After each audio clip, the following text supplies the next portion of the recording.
Hello and welcome to Baby Bubble with Helen. I'm Helen, and today we are thinking about our environments that baby is rolling in, crawling in, walking in maybe, and just really to take on the child's perspective as much as we can. So in practice, when I used to work in a nursery, we would always do something called a learning walk.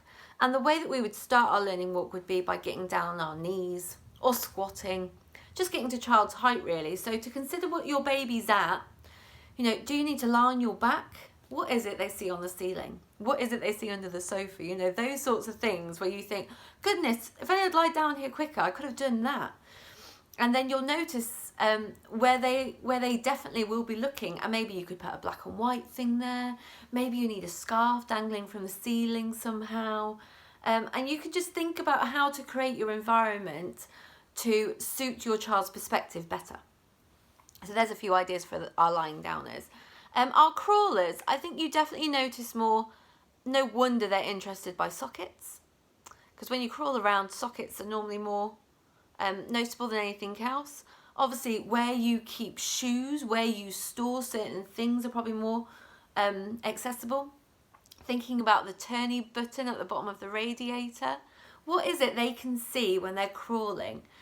And obviously a little bit of health and safety can be covered here as well, but don't see this as a kind of a task. What is it my baby sees?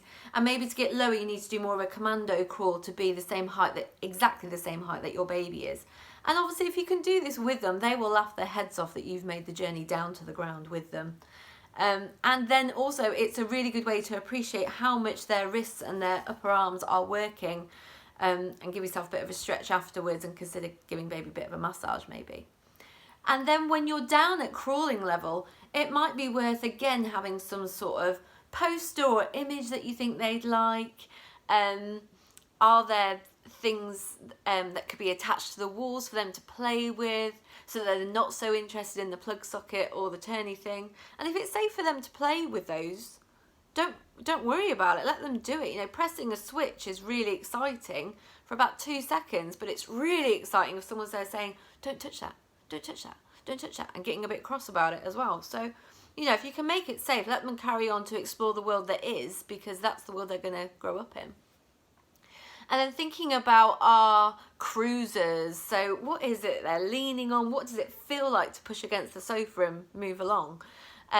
Is there something that you could do in the way of padding, or do you need to think about the surface that they're on, because it's a bit slippy, so they always tend to stay on the carpet. So what can you do to make there be more cruising opportunities? Can you push the furniture closer together? Can you weight furniture? So maybe there's a table that's a bit flimsy, so they know not to go lean on it, which is great. But actually, could you put your kettlebell on it for the day so it's a bit more weighted and they could get to it? Just about the environment that you've got, making your home work more flexibly for your baby's current development. So then our walkers, do they need things closer by to take that brave leap? Do they need rewards? Is there something that they can only get to if they walk there and they just love that teddy to cuddle? Or, oh, that's where Muzzy is. Oh, that's where Dummy is. Is there those sorts of things that you can set up to encourage them, challenge them? That's something that we always need to think about in early years. Whatever stage they're at, there is so much more to go. So actually, if your child's, say, nearing their 3rd birthday, you do not want to go by a slide that is 2 to 3. Even though it's recommended safety-wise, you actually want to give them a 3 to 5 slide, because even if they're not quite there yet, you're setting them that challenge. You're setting them up to have to work hard. And so long as you're willing to supervise, it's safe, isn't it? You're there. It might be that little bit higher than you expected, but that baby, that toddler at that time, has got that challenge. So what is it about your lying down, your tummy timers, your crawlers, your cruisers, your commando? Maybe you've got a bum shuffler, so you might need to get the polisher out so they move a bit faster, so that they enjoy it a bit more one day. What is it you can do to make your child's current development more challenging, but also build up their confidence with where they're currently at?